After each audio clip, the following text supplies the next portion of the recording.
Today on the programme, I am joined by three members of a band called Stern John. And you know what? They don't look very stern. They're all smiley at the moment. They're trying to frown their best frowny faces, but they're Doing our still best. smiling. Yeah, they're still smiling. Hello, Stern John. Please introduce yourselves. Hello, yeah. First of all, thanks for having us. My name's Craig. Hello, Craig. Hello. I'm Paul Offord. Hello, Paul. Thank you for joining us today on the Londoner. And my name is Morgan. Morgan. Now, Morgan, this isn't the first time you have been on the show. No, not by a long stretch. No, we've had a few encounters, haven't we, Nessy? We have. Now, you used to be in a band called Zeal. Yes, many years ago. Many years ago. Yes, but it's a good legacy to have. Let's be honest. Yes, that's true. Zeal were a fantastic band, really well respected on the Dublin music scene. And I remember before I even heard the band, I remember seeing the band's name on posters, and it was like, oh yeah, they're the band you're supposed to check out. They were pretty good. And then we found out that Morgan was in it. I know, I'm only messing. But Morgan, you've also been in Motorcycle Display Team, and which is a weird one because you were one band that I got to know when I was still living in Dublin, and then That's I right, moved yes. over here because the first time I met you guys, I met you as a trio, I believe, in an establishment in Drumcondra. We had a good chat about your debut album, I believe it was at the time. That's And right. we've been going through this musical journey where we kind of dip in and out of what's going on in your life here in the UK and your musical journey, because you're originally from Dublin, but you moved to the UK and now you are part of Stern John. So take it from there. Where does Stern John come from? Well, about 7 years ago, just to be clear, I'm still in the MDT, still a motorcycle display team. But about 7 years ago, my wife and I and my kids, we had enough of living in London, and we said, right, we're going to move somewhere else. And long story short, we ended up moving to Southend.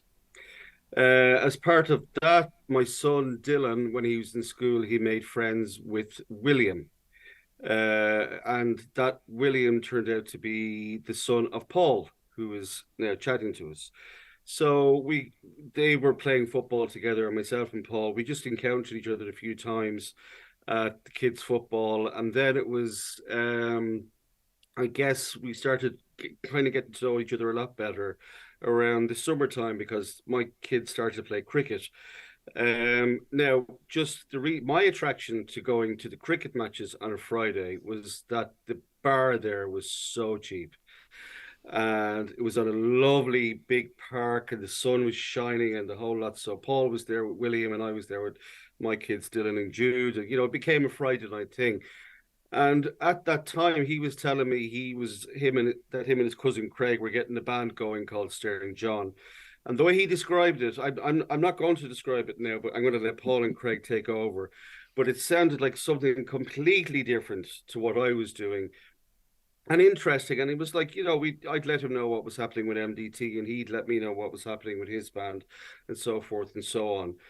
And then somewhere along the line, I can't remember. I think he said, "Can you come in and drum for a gig, or was it for the recording?" Paul, can you remind me what was the initial reason that I went for a jam? So we started off as a sort of a folk thing. There was Craig, who's my big cousin from Dublin, and so I wrote a bunch of songs. That's what he started.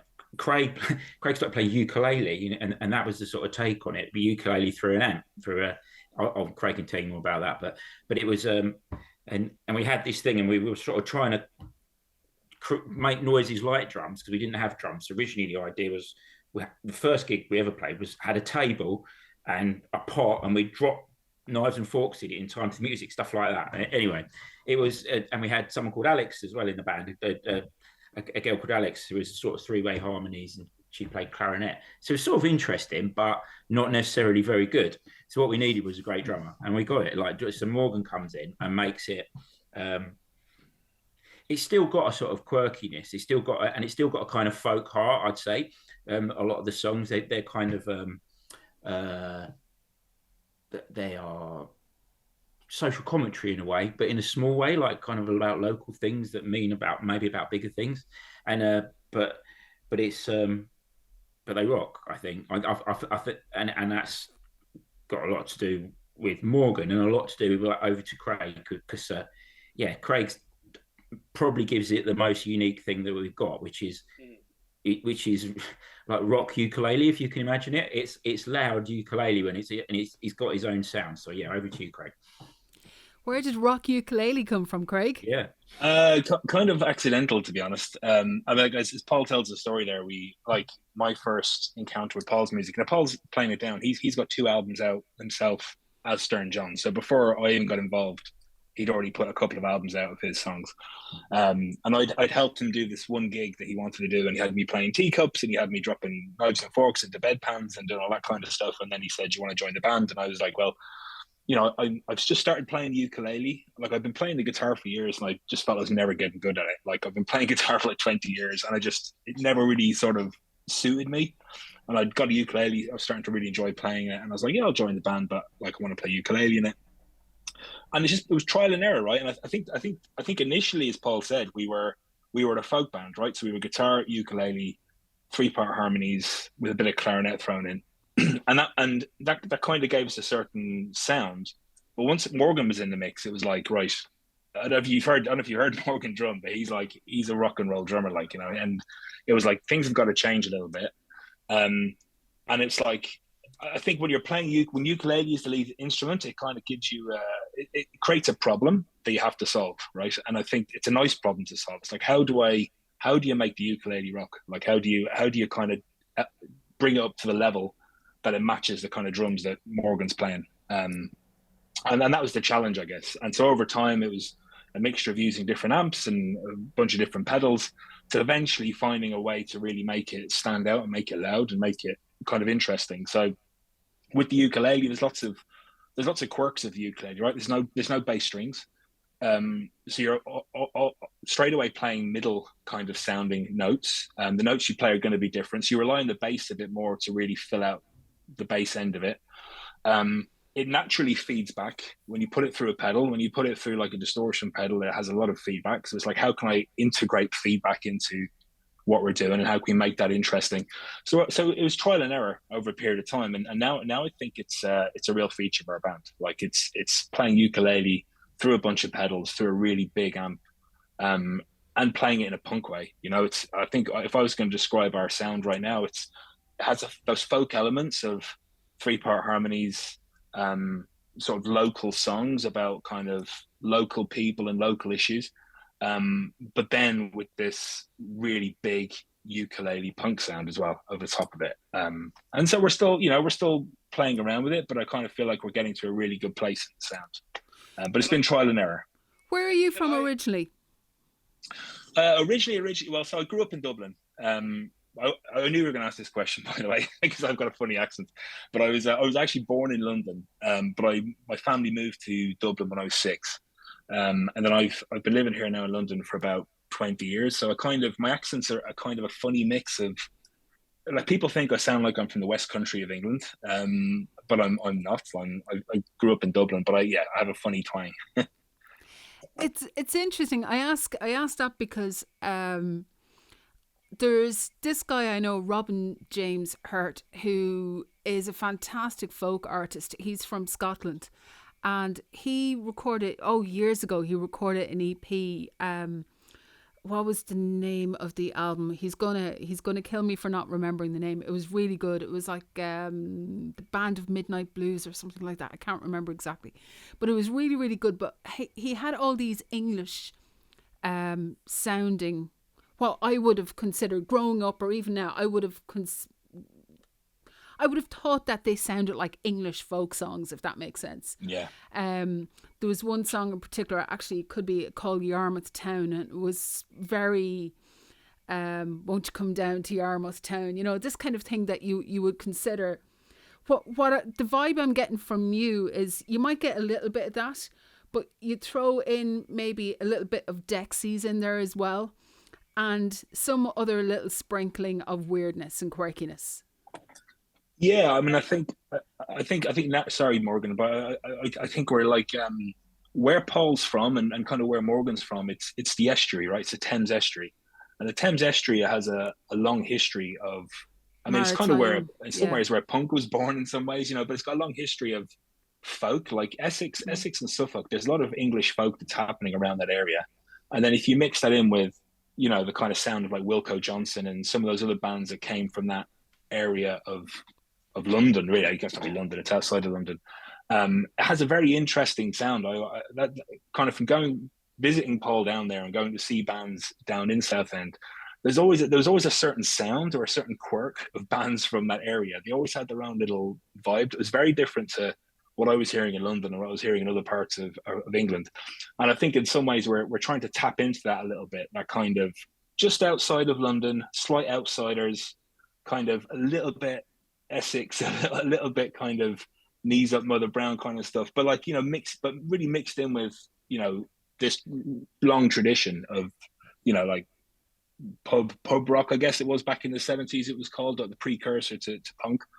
And there's a lot of that still happening there now. There's a real scene there, and I think we've kind of been sort of slowly tapping into that, getting to know the bands around there, getting to kind of, you know, play with more of those bands. And I think they're influencing us a bit, I think. And that area's influence, always been a bit of influence for Paul. That's where Paul's kind of been living for a long time.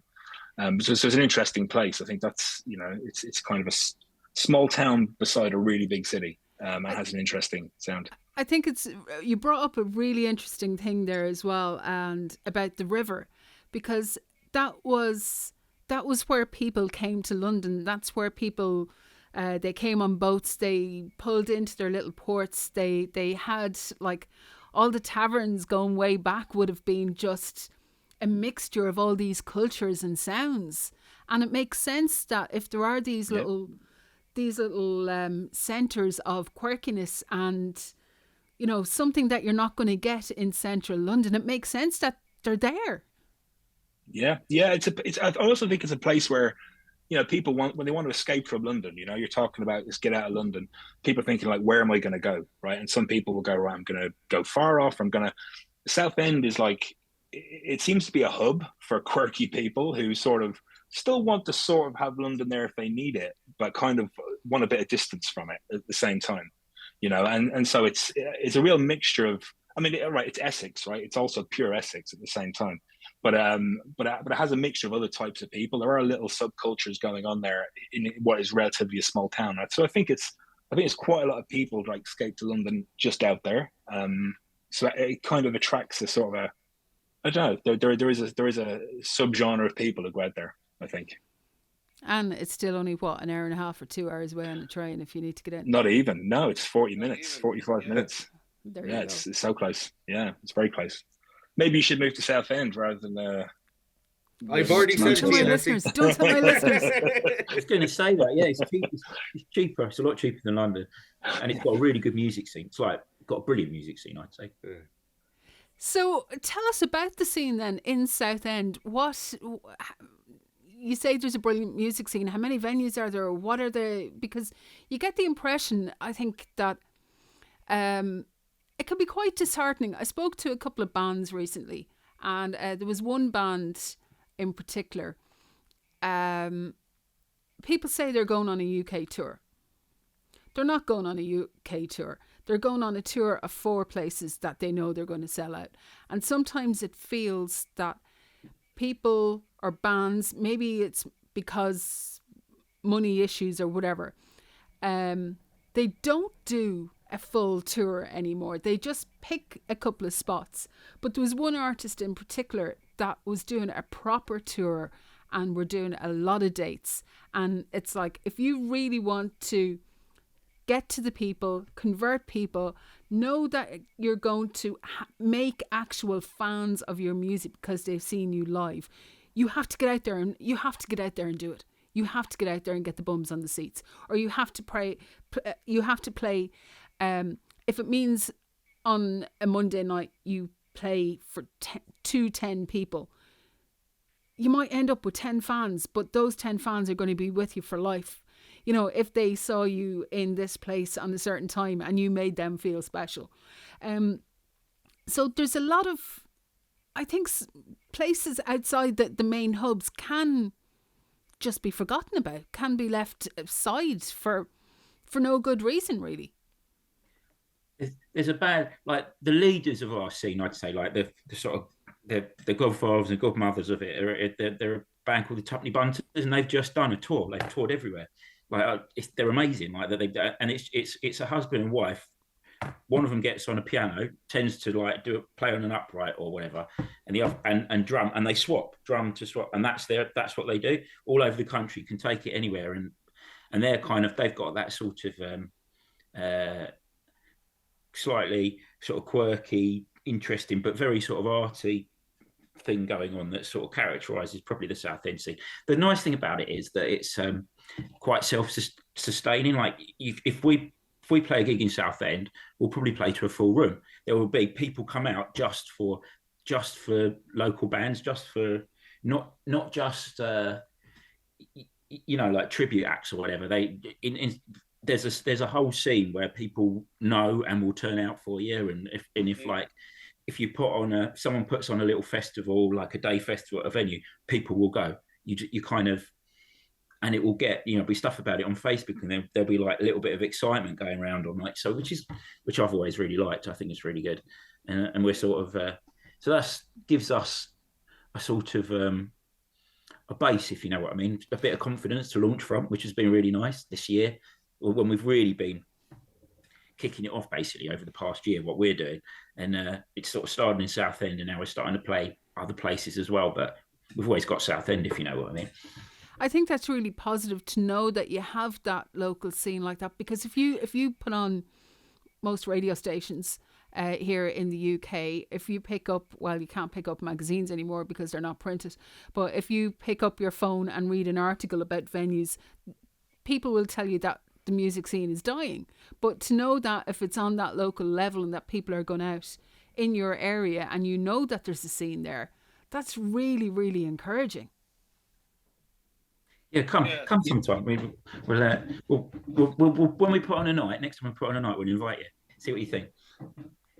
Excellent. But at the same time, I mean, it's, it is ups and downs, right? So like, I mean, the first time I went to Southend, not the first time, but Paul wanted to show me this venue in Southend that was like kind of the hub of the Southend music scene, and it was this place, the Railway Hotel in Southend, and it was like, it was like the most perfect live venue you can possibly imagine. It was this big old corner hotel, big black on the outside.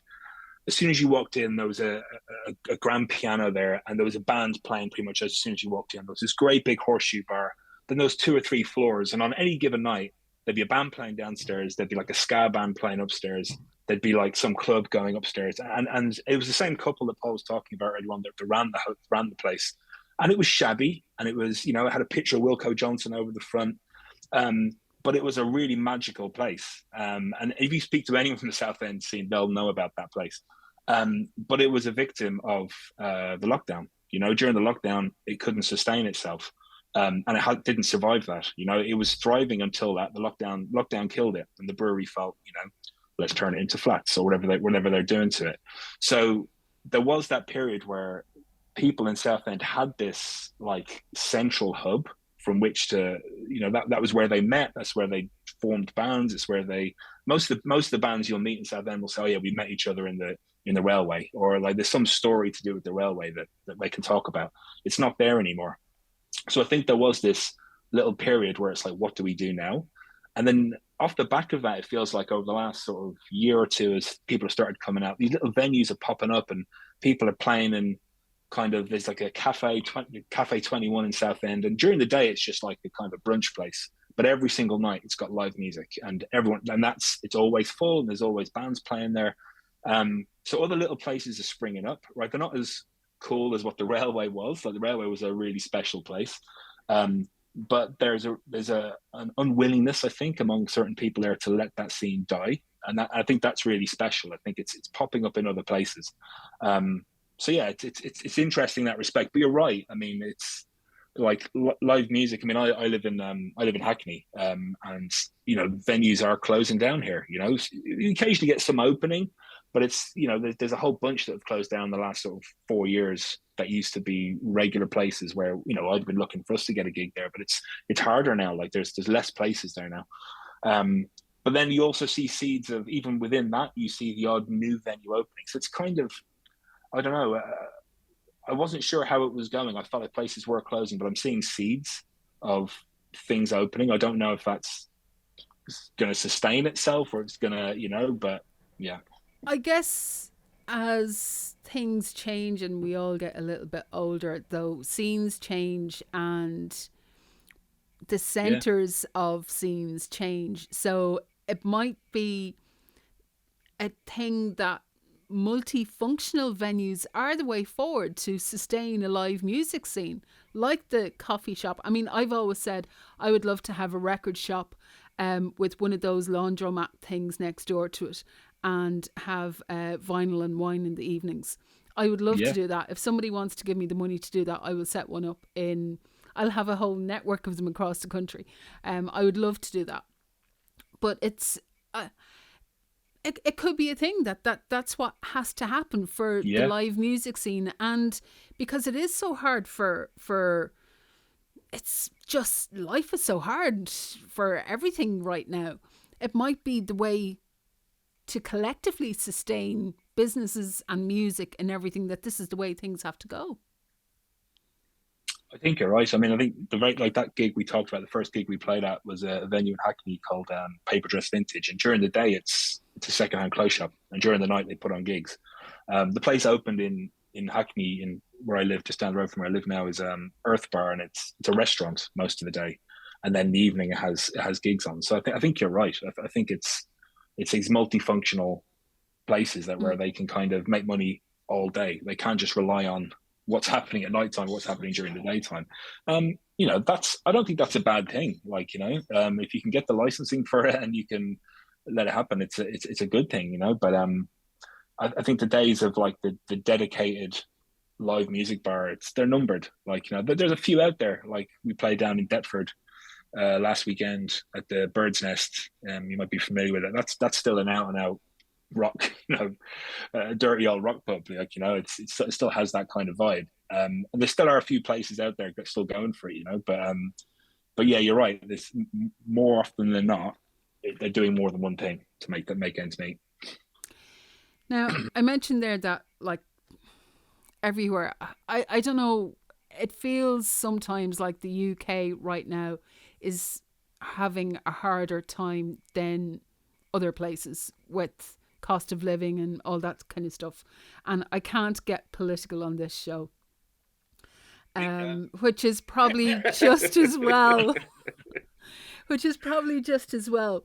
But you mentioned that your music has an element of social commentary, and the way the world is right now, I think it is really important that things are documented, and that artists, when they have a platform, whether it's your three guys in your local pub or a venue full of people, that you tell your stories and that you tell the stories of other people as well.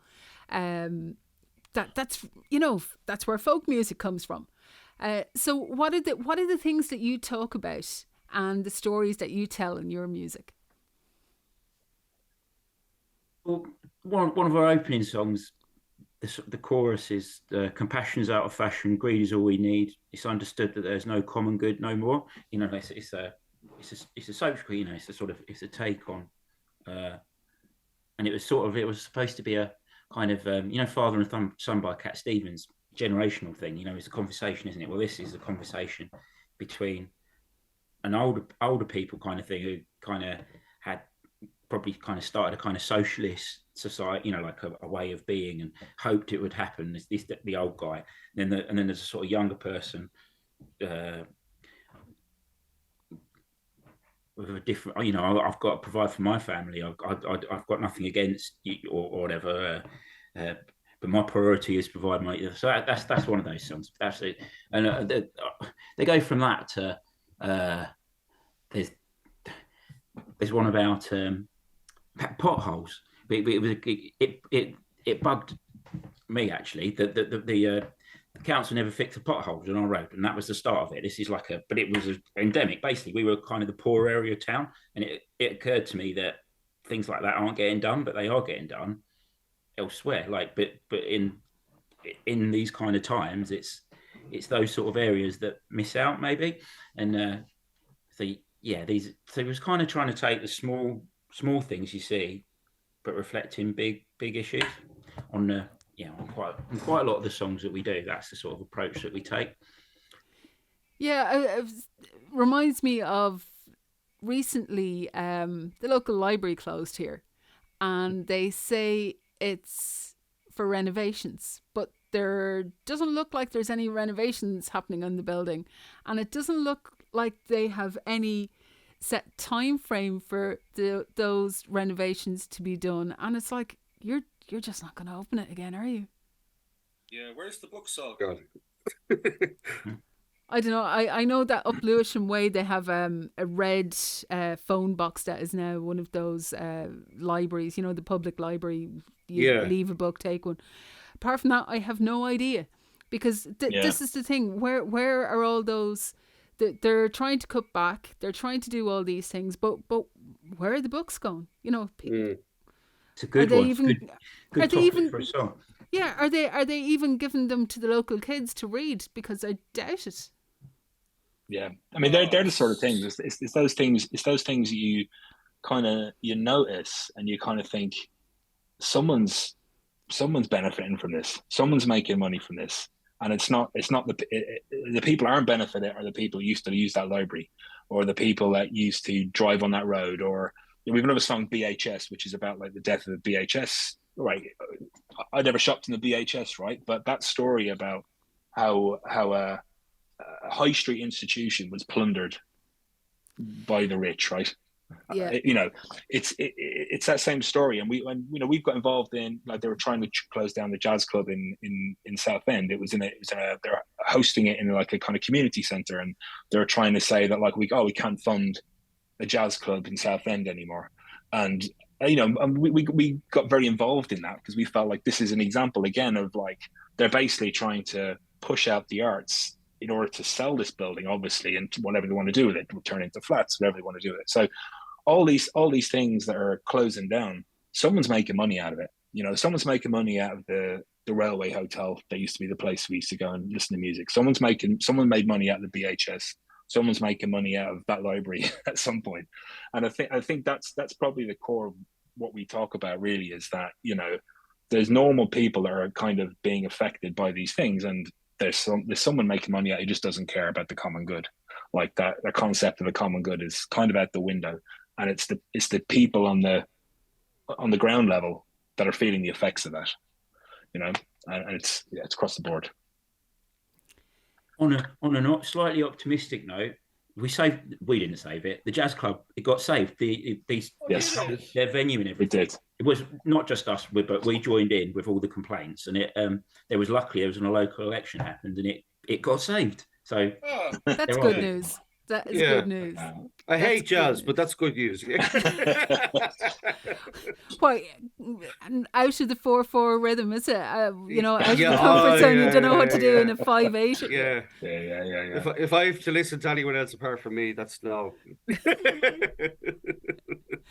So what's next for you guys? I know that Morgan initially sent me over some tracks, and I'm hoping to hear more.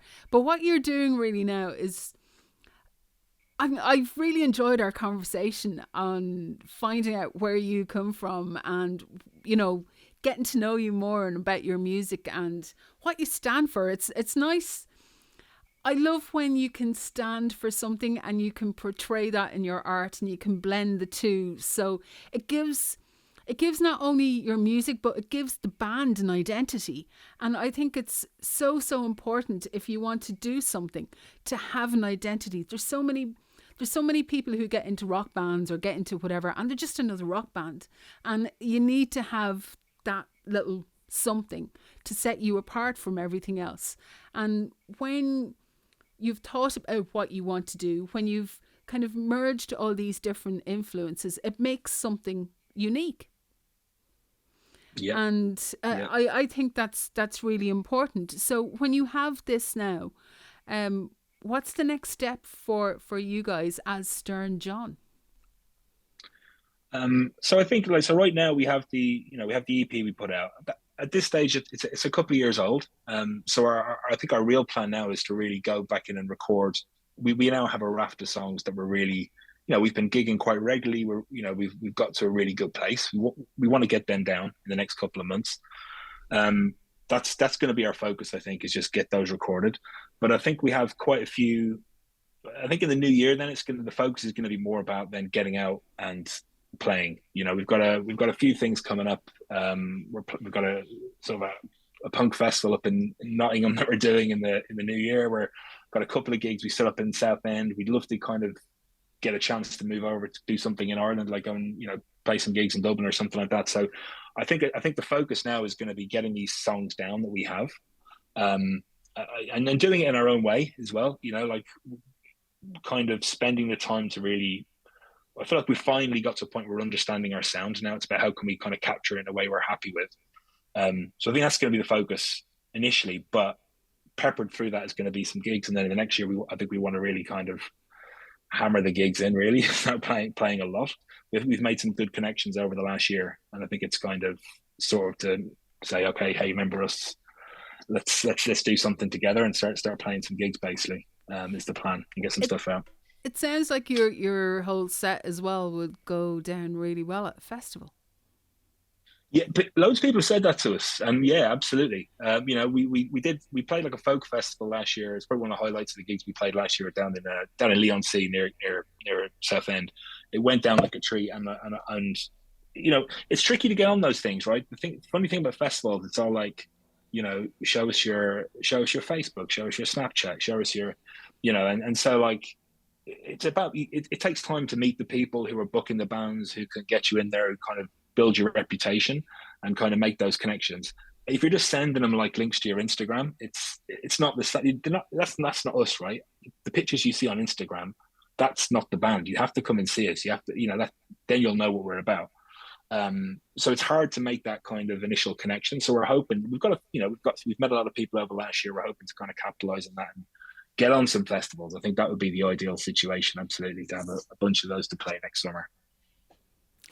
And if people want to find out more about Stern John, where is the best place for them to go and check you all out? Well, I've just rubbished our Instagram, but at the same time, go to Instagram. But I think, Facebook, I mean, like, Facebook was one of those things I almost hadn't gone near my Facebook for about like 4 or 5 years till we started getting serious on the band. I was like, all right, we've got to get back on Facebook. But that's probably where we're probably got most of our stuff right now. It's all the usual spaces, right? But our EP's up on Apple Music, it's up on Spotify, Vultures, Stern John, go check it out. But then, yeah, Facebook will kind of keep you up to date on what we're doing and get some clips of us playing live and kind of get a sense of like what we're about a little bit on there. And YouTube, we've got a YouTube channel. It's quite a lot of, there's 2 videos. We released a charity single for Crisis called Hopeless Case, which is about a homeless guy in Westcliff, by the way. We got to know. And so there's a video and there's loads of video. There's a new one of Vultures, which is on YouTube.